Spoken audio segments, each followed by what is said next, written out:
nobody. First of all, this year is the institution's 75th anniversary, or is it birthday? I'm not quite sure. But in any case, NATO has now been around for 75 years.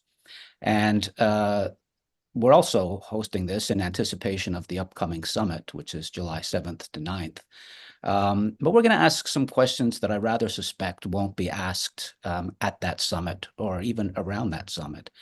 And those questions have to do with the continuing viability of NATO as an institution of international security. So let me just introduce the topic for our wider audience. It is the topic of NATO's continuing relevance, or perhaps growing irrelevance, which has become a topic of debate in the United States. As I said, I doubt it'll be taken up at the summit, but certainly in academic and think tank circles, this is a live issue. And not just within the United States, but beyond the United States as well. Perhaps less so in Canada, but certainly in certain parts of Europe. So this webinar, which is held on the occasion of the 75th anniversary and in anticipation of the upcoming summit, seeks to address the topic of NATO's continuing relevance, or perhaps growing irrelevance, by exploring whether or how NATO as an institution can evolve so that it remains a source of stability, or whether it should in fact be consigned to the dustbin of history. Just to refresh everybody's memory, NATO, of course, was originally a product of the Cold War bipolar international order. It emerged out of that. It was an institutional response to the distribution of power and the distribution of threat in the post-World War II moment. It then adapted, of course, expanding and taking on new roles as that post-World War II bipolar order gave way to unipolarity, the unipolar moment, as it was referred to, sometimes derisively, following the demise of the Soviet Union. So the question that we really want to tackle today then, ultimately, is whether NATO can adapt once again. It adapted at the end of the Cold War to that unipolar moment, took on new roles, expanded in all sorts of ways, both functionally and territorially. And some would argue did a pretty good job of adapting. And the question now in this post-unipolar moment is whether NATO as an institution can adapt once again, can remain relevant in a multipolar world, not a unipolar world, not, in my judgment at least, in a bipolar world, but in a multipolar world, or whether it is in danger of becoming nothing more than an increasingly ossified relic of the past. So having set the table, in a sense, let me introduce today's panelists in no particular order. And these introductions do not do justice to their professional biographies by any means, but time is of the essence, as it were. Will Ruger, who's president of the American Institute for Economic Research. Jennifer Kavanaugh. Dr. Kavanaugh is a senior fellow and director of military analysis at the Defense Priorities think tank. Previously, and I mean by that as of last week, she was a senior fellow in the American Statecraft program at the Carnegie Endowment for International Peace and a senior political scientist at the RAND Corporation, where she served for 3 years as the director of RAND's Army Strategy Program. Next, we have Sumantra Mitra, Director for Research and Outreach at the American Ideas Institute and Senior Editor at the American Conservative. And last but not least, Larry Wilkerson, who is a retired colonel in the U.S. Army, former Chief of Staff to the U.S. Secretary of State, Colin Powell. I am your moderator. My name is Andrew Latham, and I am a Senior Washington Fellow with the Institute for Peace and Diplomacy, a non-resident fellow at Defense Priorities, and a professor at Macalester College in St. Paul, Minnesota. Let me say just a few words about the Institute for Peace and Diplomacy. We are a nonprofit and nonpartisan North American international affairs think tank operating in the United States and Canada. We are dedicated to promoting dialogue, diplomacy, prudent realism, and military restraint. principles which we believe are the four cornerstones of sustainable peace in an increasingly complex and dynamic international system.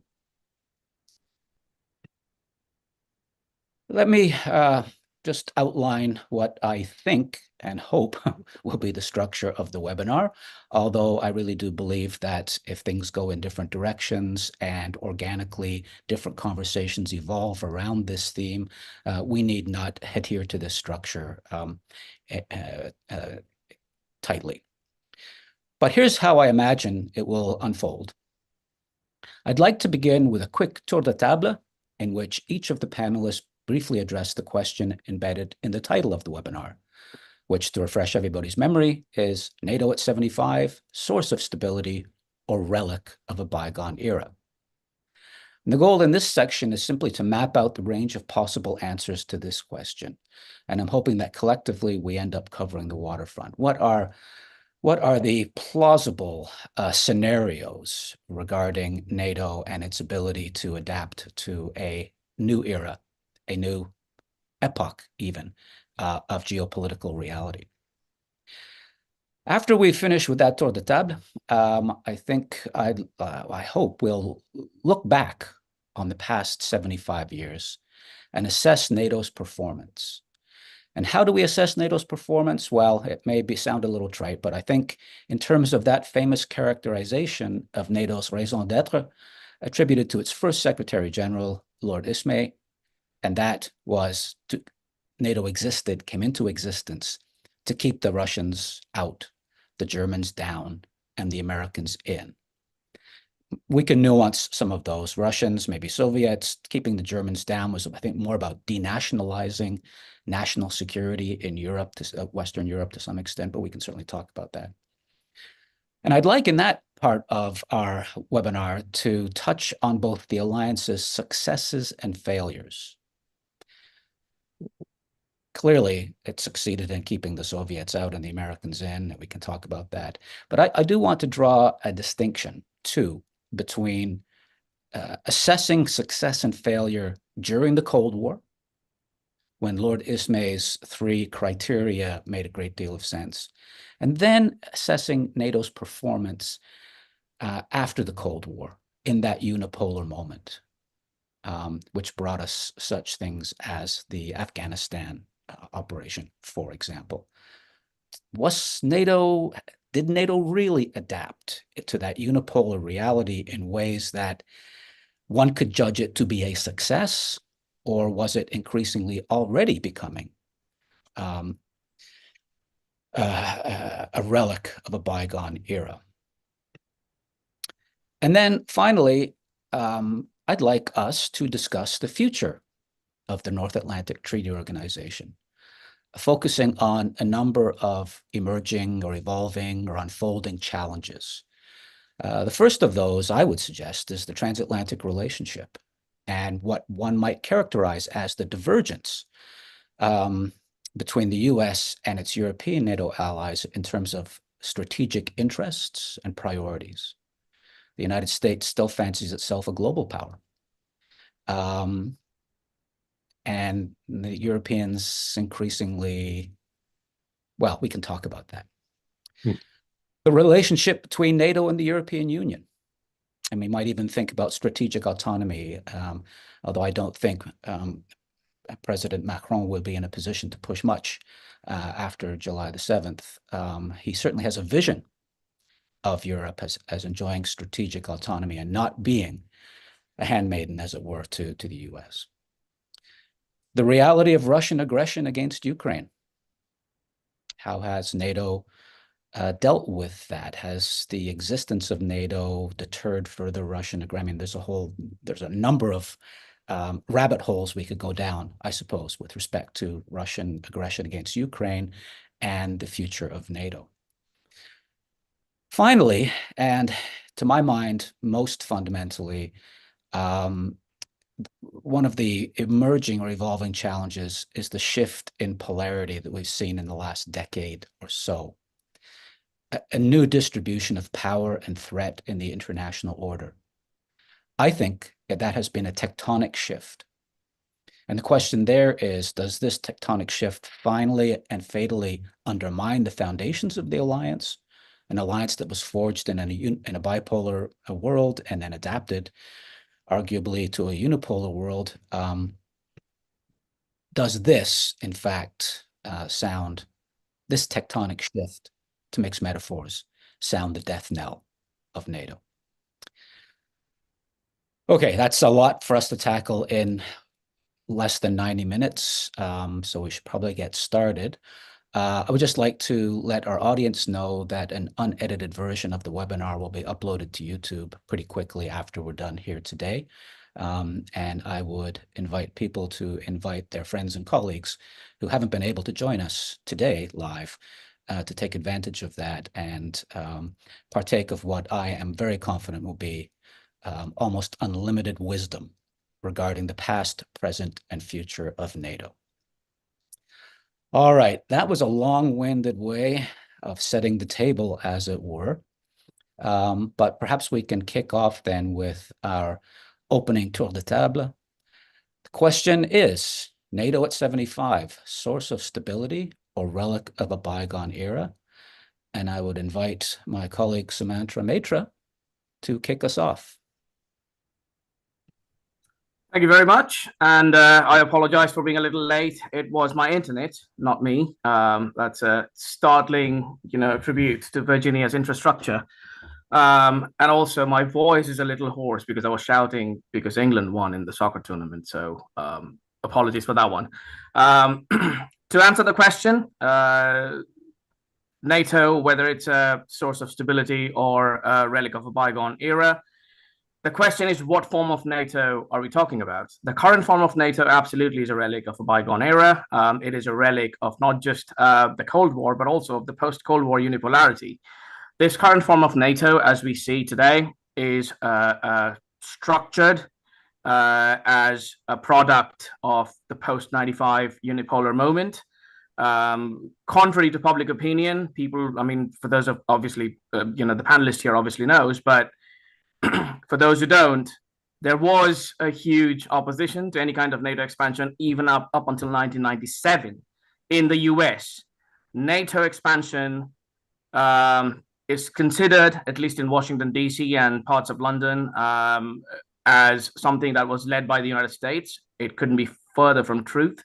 The original idea of NATO expansion came from Germans. Manfred Warner and Volker Ruhe were the two people who wanted to move the German frontiers to the east. They said it in their own words. It's archived and recorded. And then after that, it was Madeleine Albright who was persuaded by the Central Europeans. And then Clinton's idea of democratic peace theory won over. That's a very broad statement, but fundamentally that is what happened in the NATO expansion debate. And after that, because of unipolarity, and because some of our friends have written about it, including Justin Logan and Barry Posen, unipolarity has got its own structure. It's got its own momentum. It led to something like being on autopilot. So to very briefly answer the question whether NATO is a product, a relic, it is a relic. It is a relic because the current structure of NATO doesn't really demonstrate the structural shifts that has happened in the world, especially in Europe. Two things. One, the strategic priority in front of the United States is not in Europe, it's in Asia. Purely by numbers, China is the biggest threat that the US faces, not just today, but in its history. If threat may be a challenge, let's just put it as a challenge. Threat may be maybe too belligerent a word, but China is the biggest challenge that the US faces. Throughout history, the US has faced 5 hegemonic challenges, including Imperial Spain, Imperial Germany, Nazis, Soviets, and Imperial Japan. China per GDP is far more compared to any of those states at their peak. Second, China's production capacity and combined capabilities is more than European Union, US, Canada, Australia, New Zealand, and the UK combined. Number 3, China is building up navy, storing grains in silos, storing golds in reserve. Great powers don't do that unless they're planning something.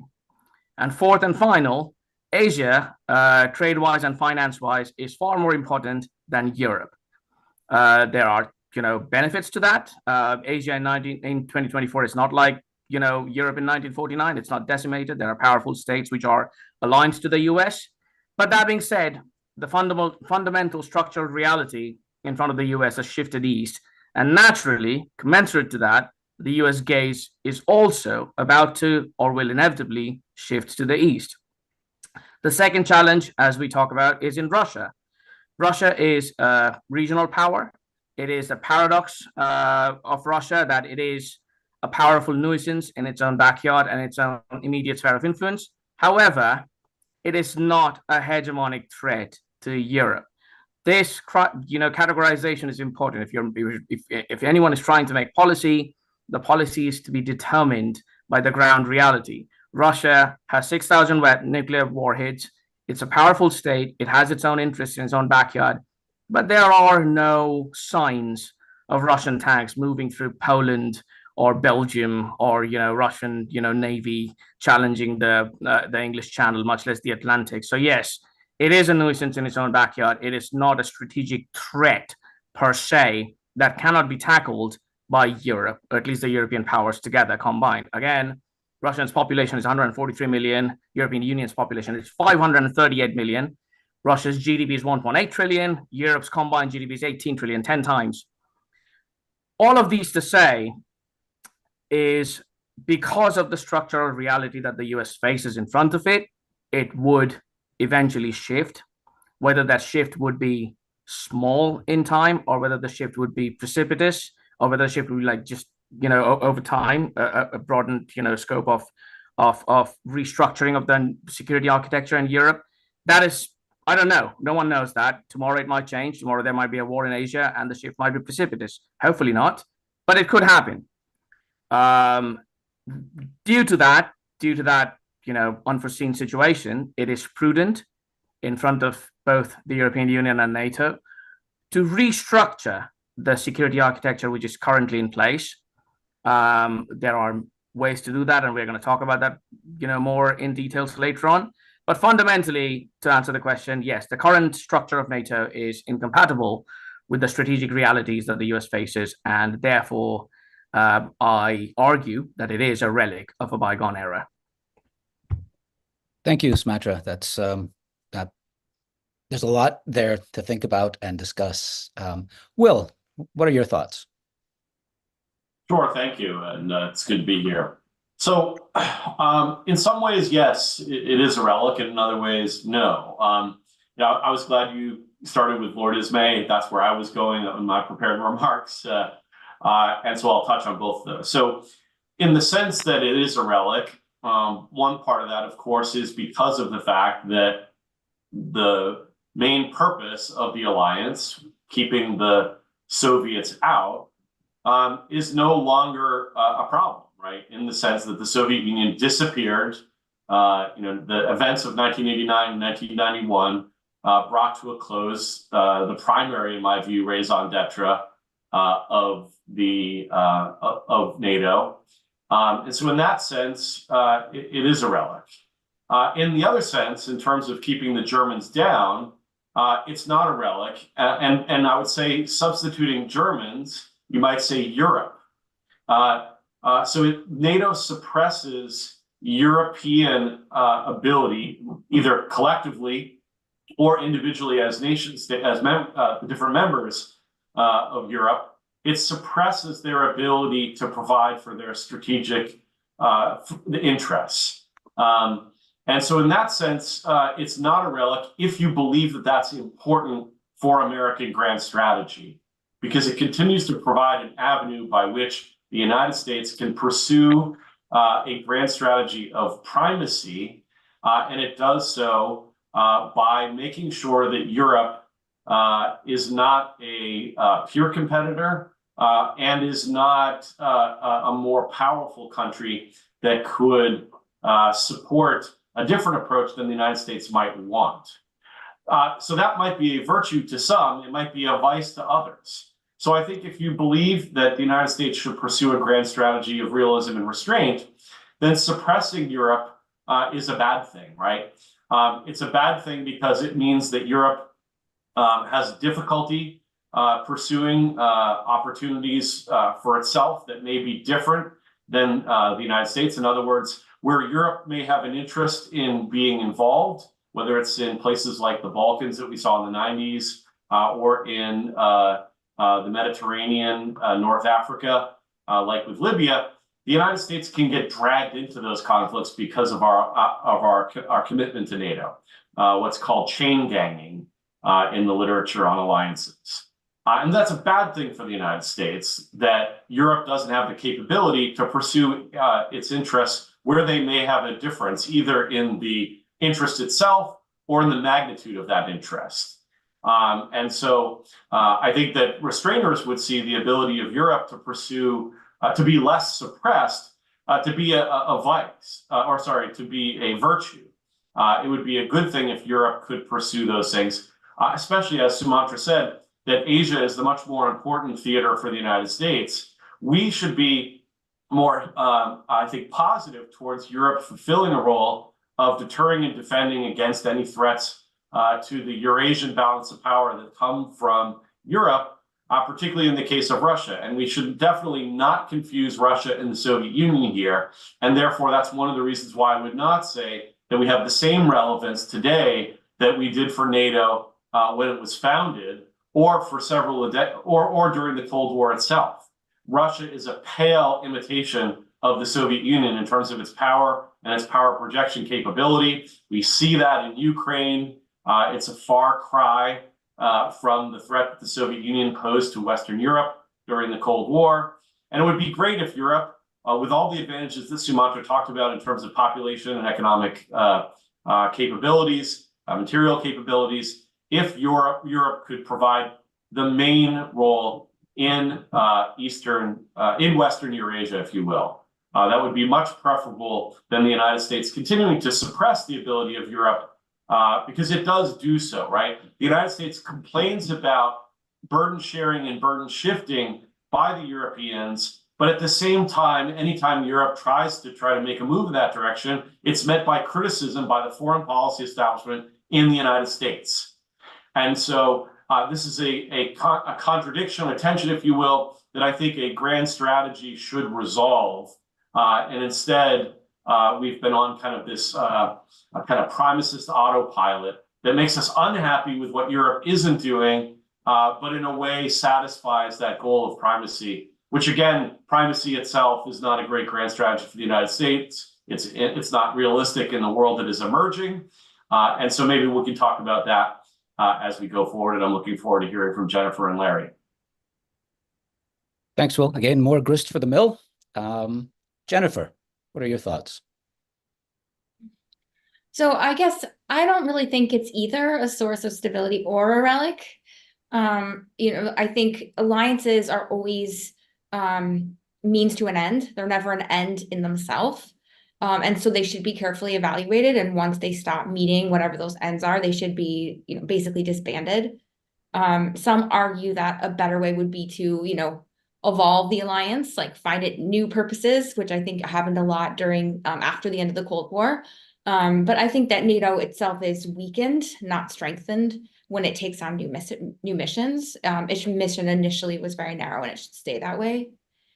There's nothing inherent about NATO that makes it a source of stability. We've seen conflicts and crises within Europe and outside of Europe since NATO was formed.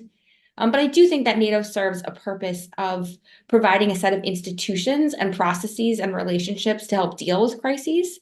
And I think that remains valuable. Even if the alliance itself is not a source of stability, a lot of those institutions are embedded within the alliance. But to say that it's a relic would also suggest that, the purposes for which the alliance was initially formed are irrelevant. And I guess I don't necessarily see it that way. I think the alliance, yes, was initially formed to keep the Soviet Union out. That was its primary goal. But it was more generally intended to ensure North Atlantic security. And that included more broadly things like protecting freedom of navigation in the waters around Europe, especially in the north, in an Arctic area, and other types of security threats that Europe might face, as well as keeping the European countries themselves from fighting each other.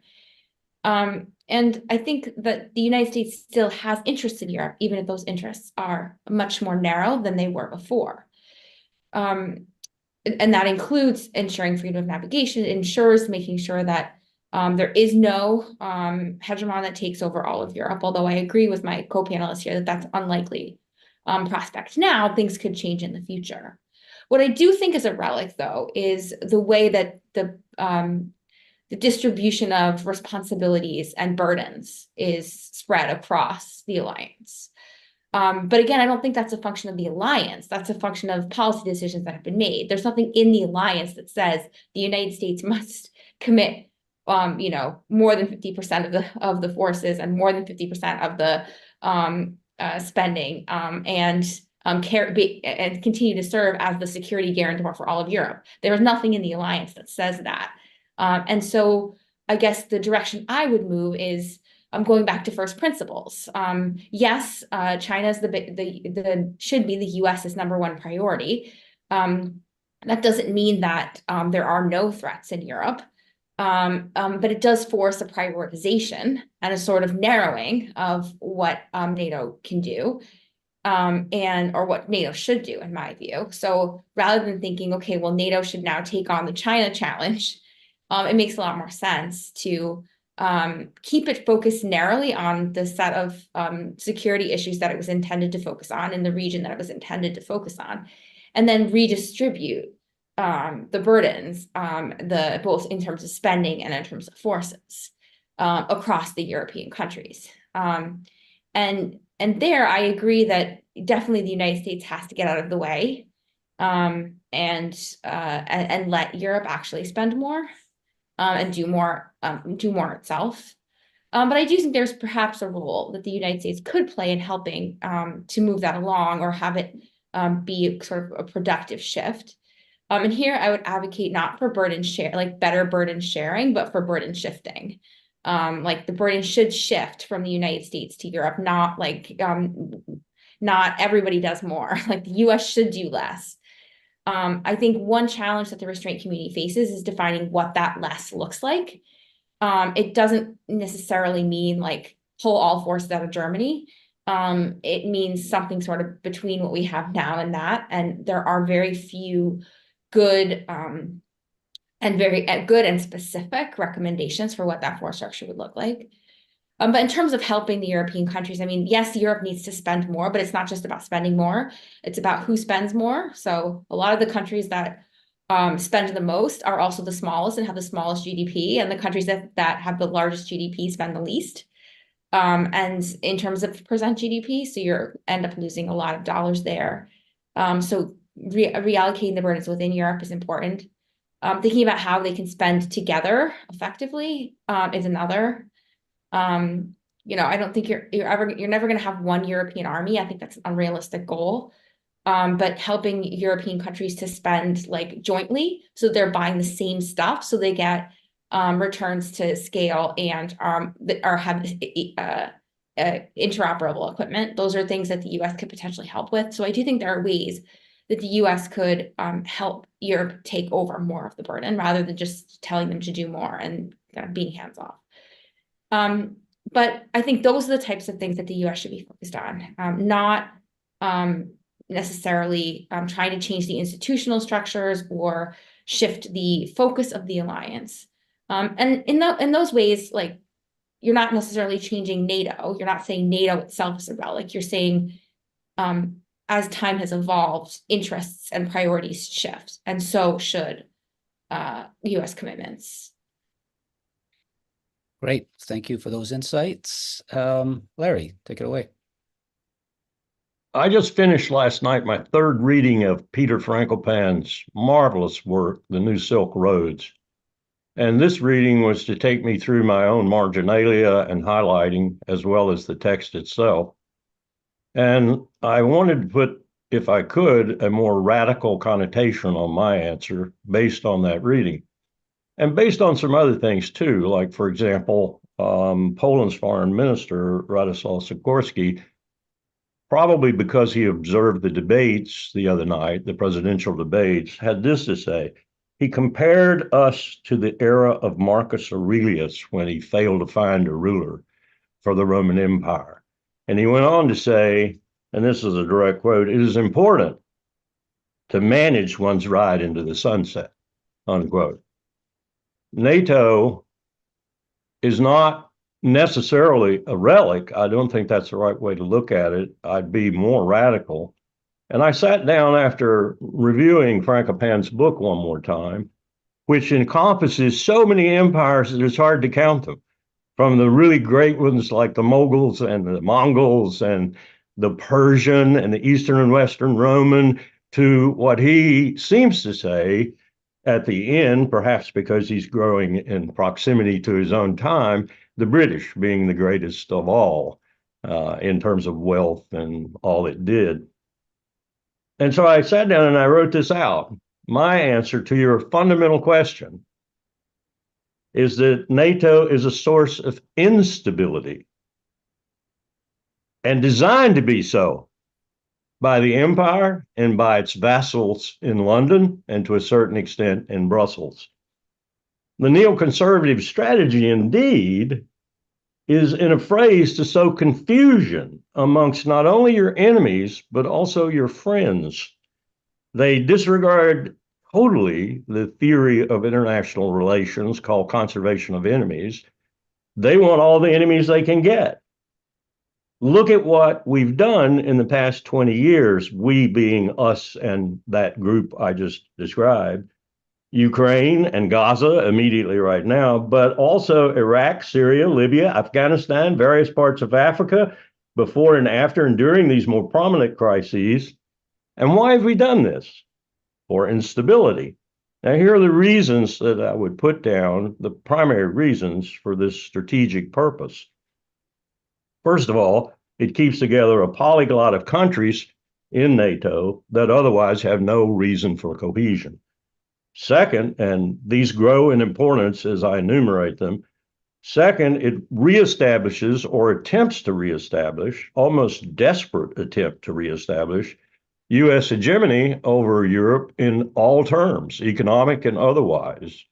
How else do we explain the U.S. attack? And I think it is a U.S. attack on Nord Stream. It also includes an enormous amount of wealth accruing to arms merchants. And boy, does this go back to Frankopan. The people who deal in the tools of war are making a fortune off this instability. And in many respects, this oligarchical complex of which they are prominent members is what really determines U.S. policy these days. In the case of the Levant, of course, Gaza is doing exactly what the neoconservatives want to do. I think they're going to get a real surprise ultimately, but keeping the Persians and the Arabs in consternation and chaos in order to protect Israel. So their philosophy and their theory and their strategy seems to be working out if you buy what I'm saying, that the purpose is instability. But it's also the point that the relic nature of NATO, the antiquity nature of NATO, and this instability are going to finish it off. And here's the biggest challenge, and this is what we are really so ardent to disguise. I don't know if people saw the CBO, the Congressional Budget Office report, about a week ago, I guess, and John Malden's and Bloomberg's assessment of it. We are going to have, we the empire, are going to have $50.7 trillion of aggregate debt by 2034, and Malden says probably 2030, 2031. Now, what does that mean in terms that we can understand? Well, it means that this year, for example, we are paying over $1 trillion. That is to say, we are paying the defense budget plus on interest payments on the debt, or we default. When we arrive at this august figure of 50.7 trillion or thereabouts, we're going to be paying the equivalent of Medicare, Medicaid, Social Security, and the defense budget in interest payments on the debt. We are like a gambler, the empire, the people that the Polish foreign minister described. We're like a gambler. We have mortgages on all our homes. We have sold our cars. We've maxed out 6 different gold-plated credit cards, and we're still pulling the slot machine's arm. We are addicted to debt. And that is going to cause a reckoning that will make our conversation here and any alliance we might involve in, indeed, make our competition with China, which, as others have said, is the principal competition in the world, economic and security-wise, pale by the comparison of how we have to retreat and retrench because of this debt. It's coming. The crisis is coming. So that's my real fear, and it is a part of, but not totally because of, the instability that this strategy has caused. Well, great. I'm tempted to say you've introduced a healthy dose of healthy cynicism, but I think it might be more realism than cynicism. Would anybody like to respond to anything that's been said in this opening set of comments? Not necessary, but I just want to leave the door open. That doesn't appear to be the case, in which case we can move on to the second set of themes, which is, and which will build on what was just said, but it's a retrospective and a look back at an assessment of NATO's first 75 years. Lord Ismay's metric we can invoke and we can use, or we can look at other measures, other criteria for success or failure. And I do, as I think almost everybody mentioned in the opening tour de table, this distinction between NATO at its founding moment and throughout the Cold War era, and then the new NATO that emerged on, sort of after Christmas Day, 1991. And I'll just put this little anecdote on the table, maybe to set the stage. I spent a lot of time at NATO headquarters back in 1990 to 1992. It was a really very interesting time. And while I was there on one of my visits, I went to Berlin just after the wall came down. And because a number of my uncles were from Latvia and Estonia and made their way to Ireland and married my mother's sisters, I brought back a bunch of souvenir chunks of the Berlin Wall. And one day I'm sitting at the cafeteria in NATO headquarters and I'm thinking, okay, mission accomplished. The Soviet Union, we kept the Soviets out, kept the Americans in, kept the Germans down, at least in the broad sense of denationalizing national security. This building will be torn down. And I'll come back next year and I'll not only have chunks of the Berlin Wall, but I'll have chunks of NATO headquarters that I can take back as bookends, right? Well, to my very great surprise, the building was, at least metaphorically, I'm not sure if actually, but metaphorically, it was torn down. And then they built this crystal palace of a new headquarters building, which reflected the new expanded mission, the new expanded territorial scope, the way in which NATO had adapted to the shift from bipolarity to unipolarity. And that's a long time ago now. I was a young man at the time, and I'm not quite that young anymore. But it has been seared into my memory. I cannot forget the feeling at that moment that NATO had succeeded and therefore would go away, and that didn't happen. It mutated, it morphed, it metastasized, something else that begins with an M. Something happened, and we still have this NATO today. So I guess that's my long-winded way of saying when I look back on assessing NATO, there's the Cold War era, and then there's the post-Cold War era, and then we'll save for the final chunk of our conversation, the post-Cold War era. All right, slightly different order of comments this time. Will, you want to kick us off? Your retrospective assessment of NATO. Sure. So, as a political scientist, a political economy guy, I would say you should not have been surprised. I was young.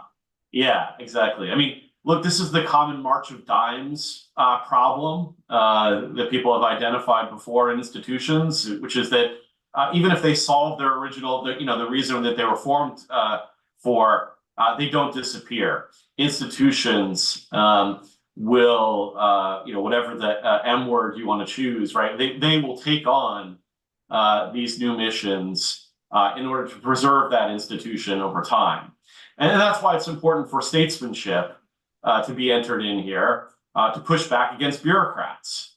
And you've seen in the United States a kind of backlash, whether at the Supreme Court or in other parts of our politics against bureaucrats. But unfortunately, we haven't had that pushback, I think, in the national security arena that we require. And I think it's going to require statesmanship to push back against these types of institutions.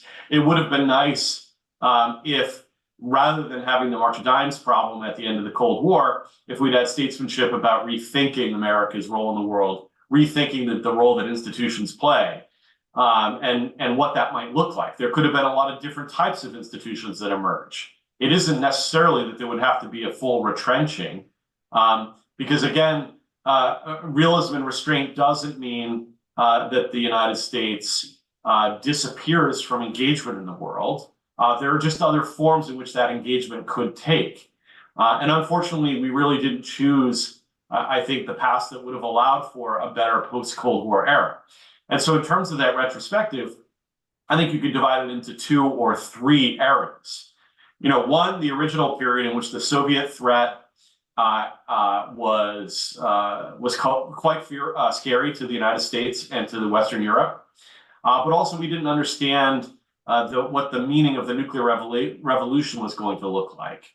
And so NATO was, you could argue, would be a proper hedge on what it was going to look like. And so there's a lot of scholars who I think hearken from the restraint tradition who would defend the original NATO alliance because of some of those reasons I just mentioned. But then at some point, whether it's in the 1960s, when it's very clear what the nuclear revolution means, when the United States has a very secure second strike capability, when the alliance could have shifted, when Europe was back up on its feet. Or you could just look at it and say, look, during the Cold War, NATO was an important response to the Soviet threat. And once that Soviet threat disappeared, that's when we needed to rethink things. Versus the post-Cold War world, where, again, I don't want to, I'm sure that my colleagues here will talk about various instantiations of the mistakes. But it seems like mistake after mistake after mistake was happening in that post-Cold War era.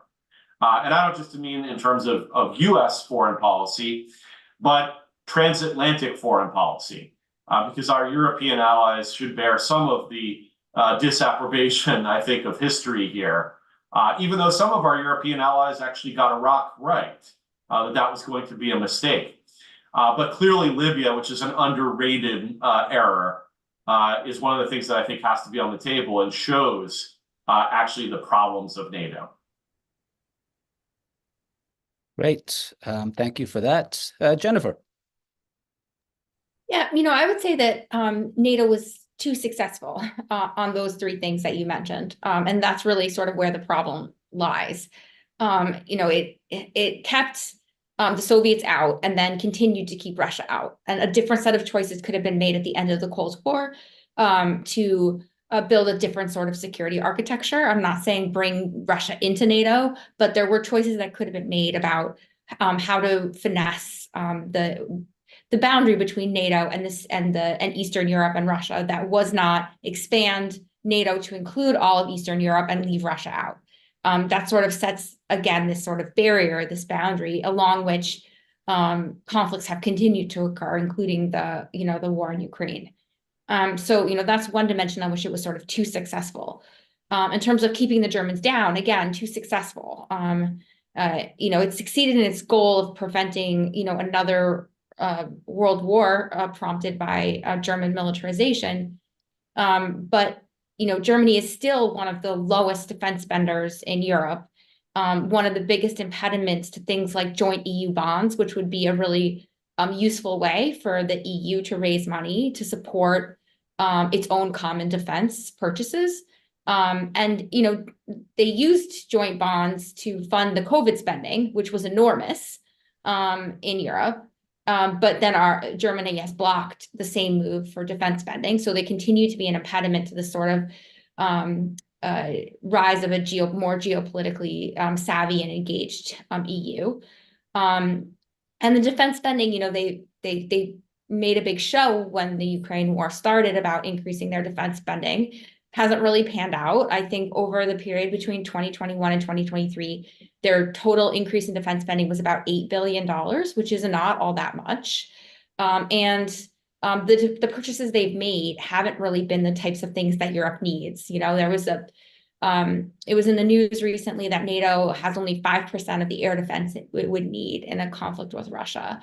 But Germany didn't spend that money on air defense. They spent it buying F-35s, which great airplane, but again, not investing in the European defense industrial base. And is that really the highest priority? So their defense purchases haven't been that helpful for European security. So is it too good a job at keeping Germany down? It would be great if Germany would now step up.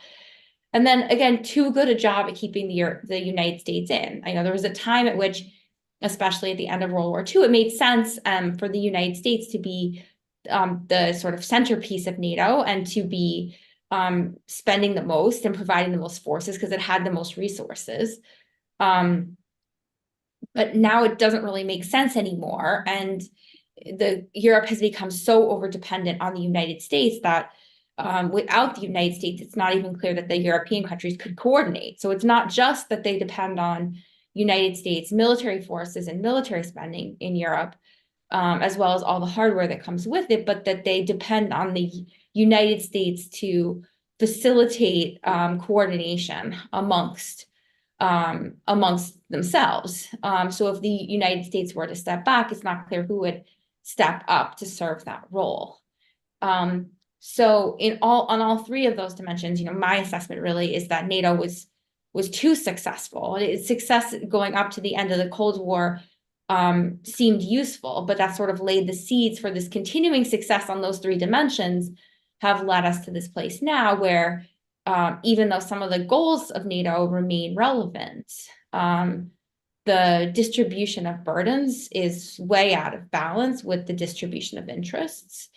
And we've created sort of this like fracture line that keeps the tension between Russia and the rest of Europe really relevant. Since going forward, it's hard to see how it will end in the near or distant future. That's a very interesting take that NATO has been too successful on all three of Lord Ismay's counts. I think I had intuited that, but I'd never thought of it, never explicitly articulated in that way. And I think there's something to be said for that. Especially if you take keeping the Germans down as a shorthand for denationalizing national security in Europe to some extent, which amplifies the burden sharing problem that Europeans haven't had to think about their national security because Uncle Sam is thinking about it for them. At some point in this conversation, I'm hoping somebody will mention that country which often goes unmentioned, Canada, which is not the United States, which is not part of the European security environment, which has been a big player both rhetorically and once upon a time substantively in terms of its contribution to and support for NATO, and yet gets lost in this conversation. And for IPD, that's a non-trivial sort of omission, I think. But maybe Canada will be mentioned again organically as we go forward. Larry, your thoughts? Well, I'll start out by mentioning Canada. I'll come to it because I want to connect it with what I was going to say. Your little reminiscence reminded me of my own. In 1991 and 1992, with a steady hand at the helm, the last U.S. president who knew anything at all about diplomacy and about international relations in the significant sense of the term, George H.W. Bush, was euphoric, as was his Secretary of State, Jim Baker, as was his Chairman of the Joint Chiefs of Staff, Colin Powell, not so much the Secretary of Defense, Dick Cheney, but willing to go along, Jim Baker, all with Shevardnadze and with Gorbachev, saw a new age, a new age. And NATO expansion was not a part of that new age.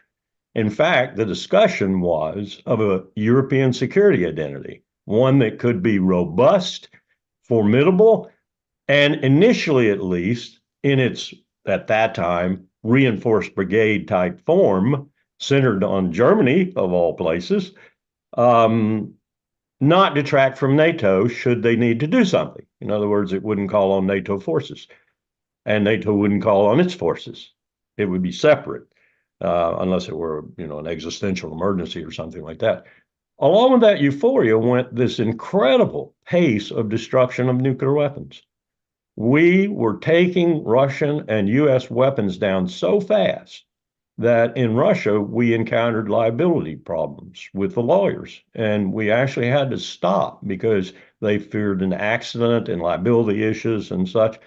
And so we actually had to stop because bureaucrats got involved, maybe rightfully so, but they got involved in the process. We were destroying 30,000 total, roughly 58,000 nuclear warheads. And, that produced a certain euphoria. Powell was going to Vienna to speak to the former Warsaw Pact equivalents of himself. And one of his best allies in all of this was his equivalent in Canada. In fact, they had several conversations in Powell's office where they saw eye to eye on what the potential for the future was. And the potential was so stunning now, looking back.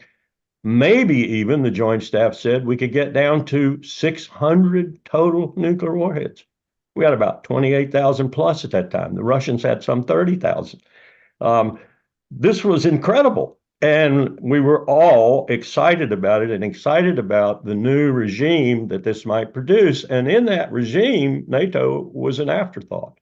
What we were looking at was a condominium, if you will, where the Russians on one side and the US on the other side, the Mackinder continental power quintessential and the Mackinder maritime power quintessential, would keep Europe in check with their dual attention and confront what would happen if our philosophy and strategy of peaceful competition with the big giant growing in the world, China, went awry. Then we would have a pretty good apparatus to challenge that. This takes me back to Frankopan again.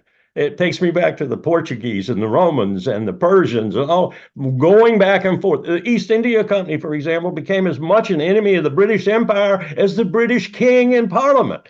I mean, they didn't know how to handle it. Well, it was an alliance of sort too. It even had its soldiers who went out and killed people for the empire, sometimes dramatically and disastrously so, on the Indian subcontinent, for example. So this was a time when we could have, if we could have captured it, even incoherently, even inchoately, even partially, we could have changed the future of the 21st century, in my view. And we didn't. And why didn't we?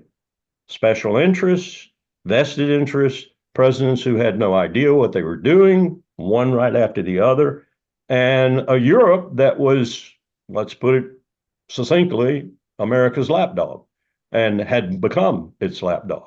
And the most depressing thing about this was the conversations that we have with Kohl, with Mitterrand, with Gorbachev, with Shevardnadze and others about what the future might be, particularly, and no one was more stunned than Helmut Kohl when we announced that, when we agreed together that Germany was not only going to, West Germany was not only going to stay in NATO if it reunified with East Germany, but it was going to become the linchpin of this idea about Europe.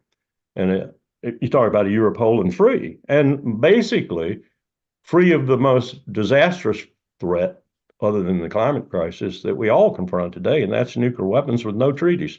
No treaties whatsoever left for nuclear weapons other than maybe the CTBT, and I think that's gone too. So that's my reminiscence, and it hurts my heart to think that we were there, and these special interests and others, as happened in empires throughout the last 3 millennia, got a hold of it and spoiled it. Yeah, the March of Dimes case or metaphor, I guess, analogy, strikes me as being particularly relevant here, that we had an opportunity to radically change course in ways that suited the moment in terms of geopolitical realities, and we didn't. And the question becomes why. And I think because institutions don't go away, they adapt. And they are supported by special interests of various sorts. And there's just a lot of parties that have a vested interest in doing the same, even in different geopolitical context. So march of dimes. Sumantra, bring us home on this particular topic. So I'm going to start with what you want me to start with, Canada. Incidentally, the second chapter of my PhD, which studied the Russian reactions to various phases of NATO expansion, turned out as a research paper, and it was published in the Canadian Military Journal. It was probably like around 2019 or something, but it is there. I don't want to go back to the original conception of NATO, as you guys have already talked about, but very shortly, I'm going to address three major points that I kind of found out. One, first of all, starting with Canada. Yes, on one hand, Canada was a major security provider and kind of like is, to put it in a very diplomatic way, not taking the amount of burden that it should. Some might say that's a smart strategy. It's kind of like the Ireland strategy of next to the United Kingdom. You can afford to be more moral. You can afford to be more liberal, and you can afford to be spend fewer less money on defense. Partly because you don't really have to face the amount of. I mean, look. No offense to our Canadian brothers, but what kind of strategic threat do you foresee happening on top of Canadian airspace?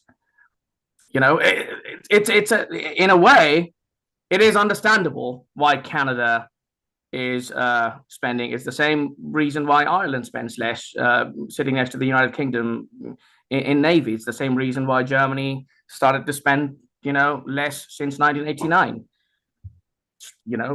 Geography is destiny. So it's kind of like it's just some might argue. I don't think so. I do think Canada has got legacy to uphold, especially when it comes to the Anglosphere defense. But I can't really blame them, for not spending too much amount of money. Fair enough. If you give people, free rent and free house, they are going to take it. So that's one. The second is the main point of Russian reaction to various stages of NATO expansion. The original question was, how do we see NATO's how do we judge the legacy of NATO in the past? It's a very simple answer. Russian reactions to various phases of NATO expansion has not been uniform. There are very different. Political science is not monocausal. There are very different variables when it comes to Russian reaction. One, in the early 90s, when the first phase of NATO expansion happened, it was happening in Central Europe. Geographical proximity was different compared to Ukraine or Georgia, right? Russia was a shadow of its former self before it found the wealth that it needed post-2008, after the boom of the oil production. So, yes, the Russian reaction to Czech Republic and Hungary and Poland joining NATO was very different than Ukraine and Georgia, number one. Number two, strategic interests. Russia had no strategic interest in Poland or Hungary. It's not the Soviet Union. In Ukraine, in the eastern parts of Ukraine, it had military-industrial complex. SS-18 silos were constructed in eastern Ukraine. Russia had a port in Crimea. Russia had oil fuels and oil pipelines going through Baku. All of those things were there in Georgia and Ukraine.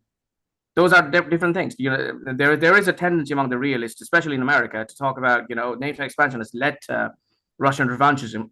There is no evidence that NATO expansion has led to Russian revanchism in every part of NATO when NATO expanded. Otherwise, Russia would have reacted in Montenegro, in Northern Macedonia, in Finland and Sweden. It didn't. So geographical proximity, aggregate power, offensive intention, offensive capabilities, these are all, factors when it comes to Russian reaction to NATO expansion. One of the things that I want to mention before I, get back to you is The fundamental idea of NATO didn't change in 1991. It did not change in 1995. It changed in 1999. If you read the Russian military journals, for example, one of the things that they mention is not NATO expansion in Hungary and Poland, it's Kosovo. Kosovo in 99 is one, the rhetorical justification that the Russians used when they went to Georgia in 2008. All of the Russian military journals, if you study, if you read about NATO, they don't see a difference between the West or Germany or UK or US or NATO or European Union. They see, it's the same alliance that's moving inexorably towards the East. But the thing that they mention the most is Kosovo. Why? Because Kosovo was the first war that, one, changed the defensive alliance to an ideological alliance. Number two, it changed an alliance to a supranational entity, which started to involve itself in the internal affairs of what, up until then, was considered the political domain of a sovereign country. It is a very important distinction to be made. Before that, NATO didn't want to interfere inside a country because what, regardless of how brutal it is, could have been understood as a sovereign matter, as a sovereign police matter, sovereign law and order matter. There was a genocide going on, no denying that, but that changed the character of NATO. The Russians remember that. If you read Arbatov, one of the top Russian military journals, in one of the top Russian military journals, he mentions how Kosovo changes the character of NATO, and it did. And since Kosovo, NATO has not been the same. One of the reasons that we talk about NATO being an institution, as Jennifer mentioned, she's right. The institutionalization of NATO happened post-99. So unless we consider that change from a very narrow defensive alliance based on geography, and even during the Cold War, like rhetorically, at least the defense of Western Christendom from godless communists and all that, that changed post-99. We are the Soviets now. We are the ones who are ideologically intervening in North Africa. It's not, it's not a matter of NATO defense. It's got nothing to do. Libya, as Will mentioned, is one of the most underrated.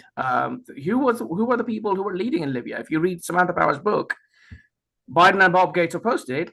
Susan Rice, Hillary Clinton, and what was the name? Samantha Power, they supported it. But it was fundamentally driven by the Brits and the French. Was it needed? Debatable. I don't think so. But these are the instances which changed NATO. NATO's character is an ideological institution. There is no denying that. There's 1,600 people in the NATO bureaucracy now. Was it like that in 1956? No. It is now. Why? Grow or die. They found a way to survive. That's what bureaucracies do. You check the Indian Railways, you check the NHS in UK, it's the same principle. They have to grow or die. So fundamentally, looking back, I don't think that the question is whether NATO would be able to sustain the current posture anyway, because it is unsustainable. But that being said, there are other literature which talks about how a reformed NATO could look like, including one of mine. It could be a very narrow, burden shifting. It could be the logistics and armor and all those things could be in the hands of the Europeans. The command and coordination could be European. As Jennifer mentioned, interoperability is one of the big things. They produce 12 different types of tanks. That could change. Shell production could be concentrated. So there are lots of things that could be done, even while keeping the American nuclear umbrella and the American naval, Second Fleet in Europe. It doesn't need to be 66,000 troops, American troops in Europe. The Europeans are more than capable of doing those things. We can just have a very minimal posture, keeping a couple of air bases in Germany and Turkey, and that's it. Be done with it. It still would have the American nuclear umbrella. It still would be the American naval power guarding from Denmark Strait to the Mediterranean. It doesn't need to have so many troops like infantry and logistics and armor.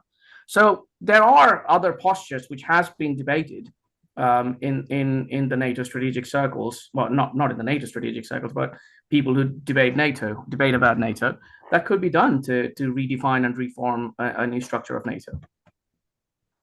Thanks for that. And we're going to get to some of that in a moment. I feel both because of my various positions and having grown up in Canada, I feel like I should build on Samantha's comments and earlier comments about Canada too, in the context of NATO and assessing its success or otherwise. And My sense has always been that Canada has been part of NATO, not out of any sense of moral obligation to prevent a hostile hegemon from emerging in Europe, blah, blah, blah, but because, to quote the former and actually quite smart Prime Minister of Canada, Pierre Elliott Trudeau, apples sometimes do fall far from trees, but to quote him, Canada was always the mouse in bed with the elephant and was always looking for ways not just to differentiate itself from the United States, but to find institutional arrangements that would allow it to escape from being the mouse in bed with the elephant, right? And NATO actually was quite useful in that respect to Canada, both in the Cold War context and in the post-Cold War context, and maybe even today, although when you look at Canada's actual geopolitical and strategic needs and the distribution of threat that it faces, NORAD is a much more useful institutional arrangement. There are concerns about the Russians in the Arctic. There were during the Cold War, because that's where the Russian ICBMs would fly from, or over at least. But there are concerns today. And one might easily make the argument that Canada's real strategic interests lie in a reinvigorated and reinforced NORAD rather than doubling down on investments in NATO, which it hasn't done. It's one of the lowest spenders, 1.3% of GDP. No possibility either of the government increasing that substantially or the Canadian forces being able to absorb that in a meaningful way. So yeah, although Andrew, you may think of that as just being rational, like Sumantra talked about. I mean, this is from the perspective of an American. We need to stop countries from buck passing and free riding. But that doesn't mean it's irrational on the point of, from the standpoint of that state. The problem for Canada of America's grand strategy to me and NATO period, in the way that we've talked about today in terms of expanding its missions, is that it will get chain ganged into conflicts.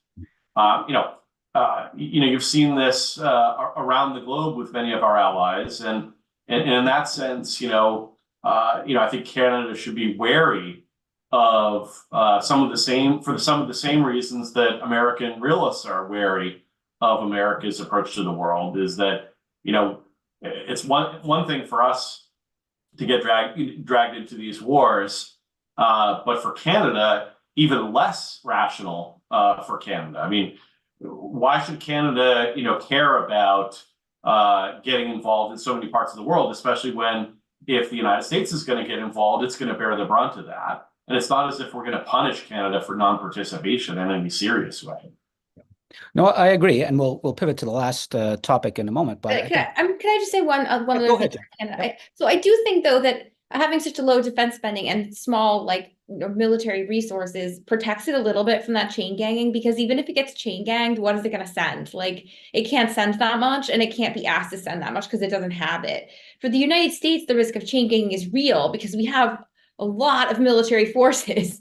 So the cost can be very high depending on how much commitment is made.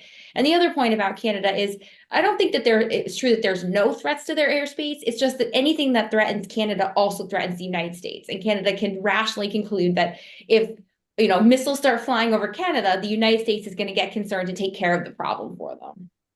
Yeah. So I think Jennifer's point is really smart because it shows you that maybe Canada's actually doing more than what we should expect it to do, given the nature of the decision, matrix that it faces. And that's why the United States, I think, has to put more and more moral suasion and pressure on Canada. As long as it's going to be in, it needs to do more. But again, there's going to be limited tools because, like Jennifer said, what can we really do? Well, and I'll just wrap this up, and I didn't mean this to be a Canada Fest, although it was Canada Day yesterday, so there's that. But there's three competing rationalities at play here. It's rational for Canada to want to be a part of NATO because it gets it out of this bilateral relationship. It multilateralizes a security relationship. That's rational. The second rational thing is that Canada did need during the Cold War and does need now because of the Russian business in the Arctic. It does need to focus on North not North Atlantic, but Arctic, the Arctic, and NORAD factors into that. And that's very rational as well. And the third rational thing is, from Ottawa's perspective, is why do anything if Uncle Sugar Daddy is going to take care of it for you, right? We can let the U.S. is going to protect the Arctic to the extent that it can. It's going to pressure Canada a little bit, but at the end of the day, if Canada did absolutely nothing, the United States would take care of it. So that's, I guess where I'm going with this is that there are competing, overlapping, and sometimes contradictory rationalities at play from Ottawa's perspective that have got us to where we are today. And that's by way of agreeing with my colleagues' comments over the last few minutes. Okay, so we've partly touched on topic 3 already, but we want to shift now from, notice I didn't say pivot, I said shift, from looking backward to looking forward. What realistically are we talking about when it comes to the future of NATO, given the tensions that are generated by diverging interests, by the possible tension between NATO and the European Union, the shift in polarity, the reality of Russian aggression, which I would agree with everybody who's spoken on this. Russian tanks are not going to be in Berlin and then Paris and then London. That's not what's going on here. This is about a sphere of influence that was, for better or for worse, violated by the, and anyway, we've already touched upon that. But looking forward, what is the future? What are the prospects for NATO? Can it adapt to these new realities? Does it have a continuing role to play in this evolving Euro-Atlantic security order? And by the way, there's lots of talk in NATO about what used to be called out-of-area missions, about engaging the global south, about the Indo-Pacific, et cetera, et cetera, et cetera. So having, I hope, usefully set the table, and I'm mixing up the order here, but anyway, Will, it looks like you're at the top of the roster on that. What are your thoughts about the future? Yeah, I mean, again, when it comes to institutions, the best prediction is that you'll see more of the same, and that's quite unfortunate. That being said, there are changes in the nature of the world that will put pressure on those institutions. And I don't just mean as a realist from the structural side of things. There's also the fact that a big part of this hinges in some ways on who next in the American White House. Now, I think it would be easy to say that a Trumpian White House, would push things in a different direction than a Biden White House, but that also depends on what type of people inhabit a Trump to White House. One of the challenges I think that President Trump faced in his first administration was finding people that serve that had a vision consistent with his own when it came to the future of American foreign policy, in particular how we worked with allies and how we engaged abroad. I mean, you had people in that administration that were bragging about essentially lying to the White House about the number of troops in Syria. So again, I think a big part of it is not just the kind of structural nature of the world, but what happens next in terms of, kind of Washington politics. I would like to see there much more thoroughgoing change. And I think that's the same with many of the people on this, in this, all of us here, actually. I mean, in one sense, burden sharing, and then like Jennifer talked about at length, which is burden shifting. That's crucial to the future of the alliance from an American perspective. I think that the Europeans will continue to want a buck pass and free ride, and that's why the United States is going to have to be a lot pushier. I think if we have a President Biden in the next administration, we will not see what is required for American interests, and even, I would say, in the long run, health for even our European partners. Because this is a president who talks about our alliances being sacred. That's the opposite of what Jennifer sagely talked about when she talked about them being means towards an end. When you start talking about things being sacred, they're religious totems, right? They're things that one could not possibly want to question because that would be questioning the faith that foreign policy establishment has around the kind of religious commitment to primacy. And so if we're talking about the future in terms of, say, the next 4 years, I do think that we can overestimate the role of any particular individual. But I think in this case, the individual could potentially matter a lot. When we talk about the long run future, I think that we go back to things we've talked about. Larry in particular talked about our debt and deficit problem. And I'm one who loves to talk about Admiral Mike Mullen's argument about how our biggest national security threat is our debt and deficits. It's something that I wrote about in a piece with my colleague Tom Savage at AIER in the national interest piece about this challenge that we're facing. And Larry talked about that it's not just the $34.5 trillion in debt we're in now, but it's that prospect of being, $50 trillion, Larry, in debt. And that is going to have an effect, I would think. Again, it's easy to predict. We should avoid predicting when the debt bubble is going to pop, because people have made predictions in the past that are now, I think, we look back on and kind of snicker at. But the fact is that, the old saying about gradually and then suddenly, could be a case here. And that will put deep pressure if that ever happens. I mean, this is something that Barry Posen in his book on restraint predicts at the end, which is that one of the ways you could get restraint, which is related to this issue of NATO, because it would fundamentally, I think, alter our relationships with other countries, is if we face that type of economic crisis that you could imagine being our debt problem being a factor in. And so, again, I would predict more of the same because of institutional reasons, the March of Dimes problem, the fact that institutions are difficult to dislodge and bureaucrats have great incentives to continue what they're doing. And the foreign policy establishment is committed to primacy, and NATO is a linchpin of our primacist approach. And the fact that I think that even a Republican administration is going to have a lot of people inside of it that would not necessarily support, I think, the president's approach. And I think that would be a critical thing, is to make sure that the president does get his way on this, because that's why we have elections. Bureaucrats should not be the ones ruling. But I'm not very sanguine if we have a Biden administration, because of the fact that they've made alliances a religious a kind of fetish.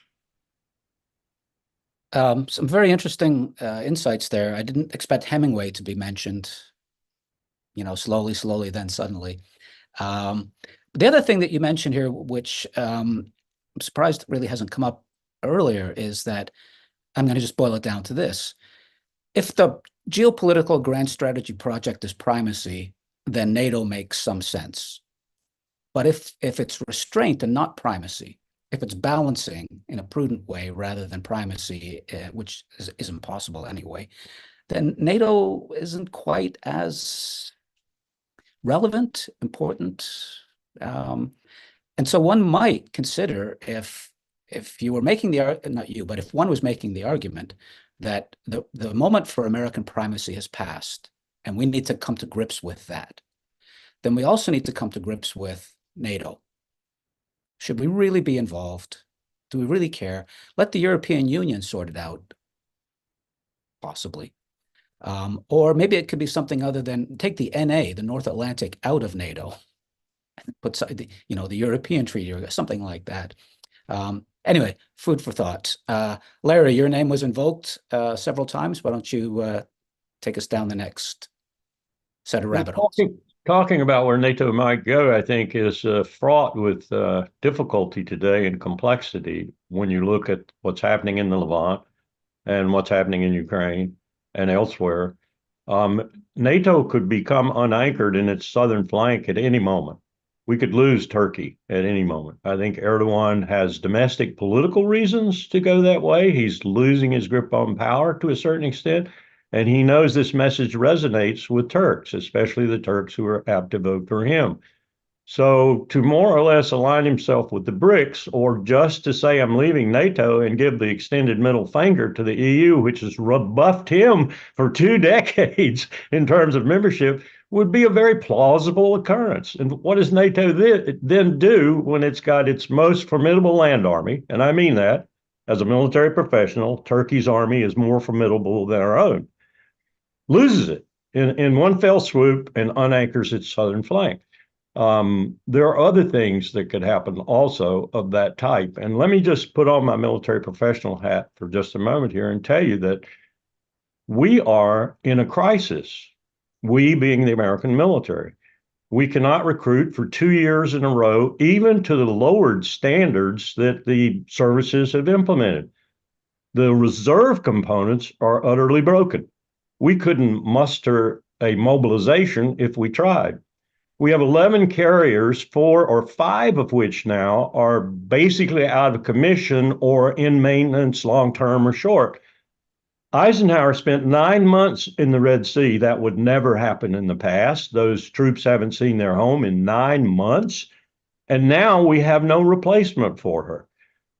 Talk about helping Israel in the Eastern Mediterranean. It would take 3 aircraft carriers to do that around the clock, should they go into battle with Hezbollah, which is a very distinct prospect. Netanyahu wants it. So we're looking at an unraveling of a lot of what America has presented to the world as being a formidable, ready military force, which is broken in many respects after 20 plus years of insane wars, deployment after deployment. One reason the reserves are falling apart is they can't recruit either, because reservists have been deployed on average once every 3.5 to 4 years for the past 20 years. They can't keep their civilian jobs, so they're leaving. We actually had to take active duty lieutenant colonels, active duty Army lieutenant colonels, and put them in the Army Reserve so we'd have battalion commanders. We're hurting in our military instrument, and the money that's coming to it is being misused. You could say it's polluting things. 50+% of it goes to pay for this enormously expensive all-volunteer force, and a lot of the rest of the 50% left goes to the CEOs of military defense contractors, including at the very top, Lockheed Martin.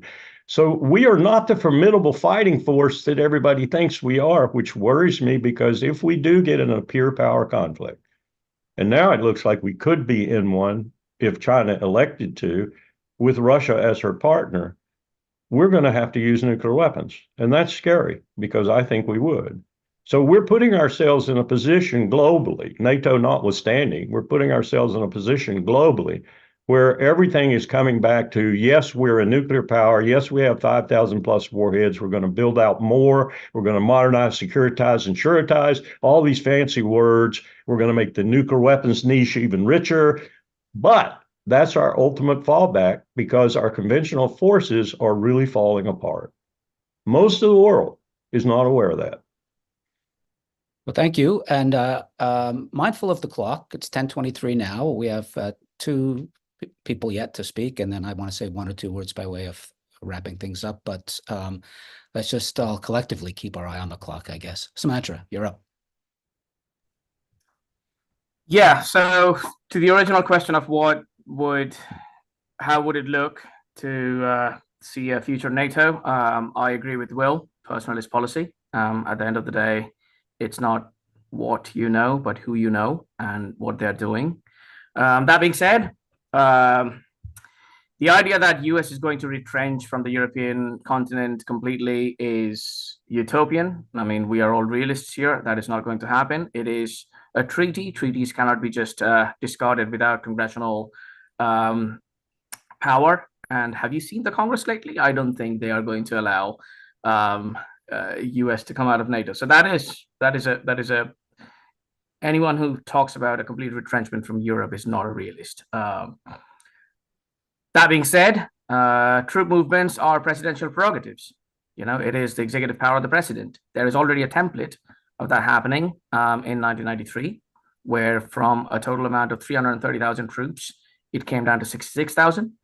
It could happen again. Nothing that is proposed in some of the more, how do I put it, and strategies which would result in a more sleeping NATO. needs anything other than presidential power and the NSC to work. Again, to move back to the original point, there are lots of things that could be done. I agree with Jennifer. I think the stupidest thing that NATO could do is like target China. I don't think that is in NATO's remit, so to speak, and it is not even possible. Like the Germans sending one frigate in South China Sea doesn't mean that they are going to help the Americans in a war with China. It means that they want the Americans to be associated and tied down in Europe, and that's why they have to do this. It's a ritual in a very polite way. But there could be things that could be done. There are simple things like interoperability, shell production, non-duplication of materials, coordination and command of Europe. A striker brigades moving from Germany to Lithuania doesn't need to be an American striker brigade. It could be a German one. Mini entente that has happened between Greece and France in the Mediterranean, or the Baltics, and all the Poles and the British. And when it comes to intelligence, those are the kind of things that could be replicated. American infantry can just move away. We don't really need to give Europe a choice. It doesn't really matter. At the end of the day, if a president comes and says, like, I'm going to move troops out, no one can do anything about it. Good luck. Figure it out on your own. And overall, the NATO's strategic umbrella can still remain without, much alteration when it comes to the nuclear and naval power, and everything else could be European in combination and command. So a lot of things could be done. Whether it would be done is a different question, and that depends on who's going to be in power and for how long. I agree with Will. Biden is probably the last Atlanticist that we would see. The trends, even in the Democrats, even in the younger, people who vote the Democrats, are very different than when I was growing up, and obviously very different than when you guys were there in the Democratic coalition. Bob Gates was right in 2011. The future generations won't feel the same, relation when it comes to NATO, or the same kind of sympathies to the cause that their generations of Cold Warriors felt, and that is true. Structural changes happen, and we have to adjust accordingly.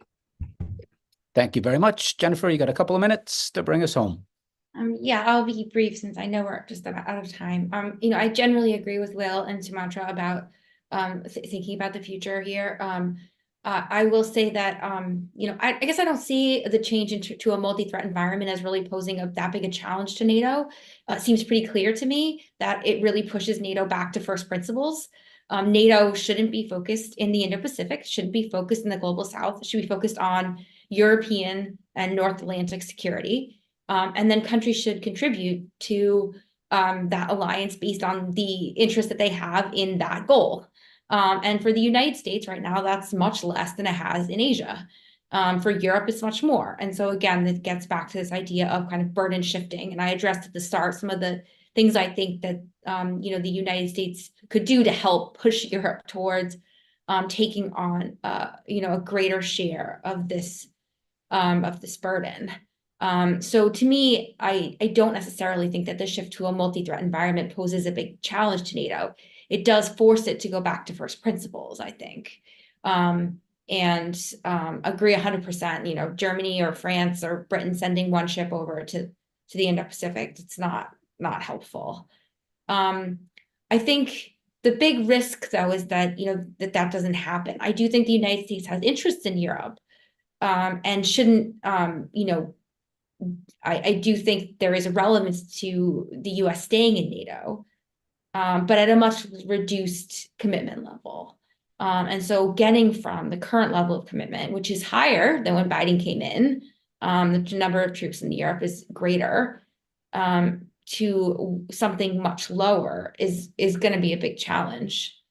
And I think that in a lot of ways that would help address some of the problems that Larry mentioned. If you could bring half the troops that are stationed in Europe home and reallocate some of the money that you're spending on infrastructure in Europe towards other types of investments, infrastructure in the Pacific, or the US shipbuilding industrial base, you could help address some of these gaps. I have a little bit of a different assessment of US military readiness than he does, but I do think that there are areas of need, and that the military doesn't need more money. It needs to spend the money it has better. and more efficiently to match national interests. And so downsizing the presence in Europe, it wouldn't be a one-to-one shift. It's not like you take forces out of Europe and send them to the Indo-Pacific, because it's different forces and different force structure. But it would help with this reallocation of resources. And so I guess that's, I see sort of like a slimmed down NATO that includes the US, but with a smaller role. And the transatlantic relationship would be separate. The NATO doesn't have to be the only way that we structure the transatlantic relationship. So I'll just leave it there. An excellent note to end on.